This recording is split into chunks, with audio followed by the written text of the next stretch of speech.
ഇറാനിലെ സർക്കാർ വിരുദ്ധ കലാപത്തിൽ ഇതുവരെ 116 പേർ കൊല്ലപ്പെട്ടതായി റിപ്പോർട്ട്. വിലക്കയറ്റത്തിനെതിരെ തുടങ്ങിയ കലാപം രണ്ടാഴ്ച പിന്നിടുമ്പോൾ 2600-ലധികം പേർ അറസ്റ്റിലായി. തെഹ്റാനിന് സമീപം ബെഹാറിസ്ഥാൻ പട്ടണത്തിൽ സായുധരായ 100ഓളം കലാപകാരികളെയാണ് അറസ്റ്റ് ചെയ്തത്. കലാപത്തിന് പിന്നാലെ ഇന്റർനെറ്റ് നിരോധനം ഏർപ്പെടുത്തിയിരുന്നു.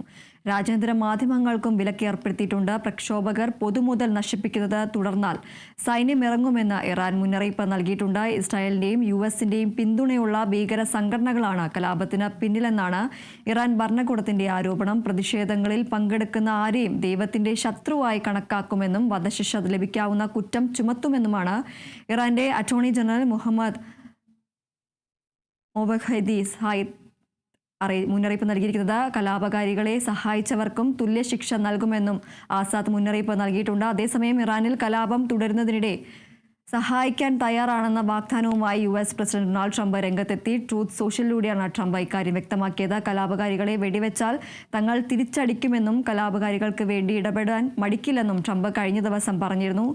ഇറാനിൽ സൈനിക ആക്രമണത്തിന് ഉത്തരവിടുമെന്നും ട്രംപ് മുന്നറിയിപ്പ് നൽകിയിരുന്നു.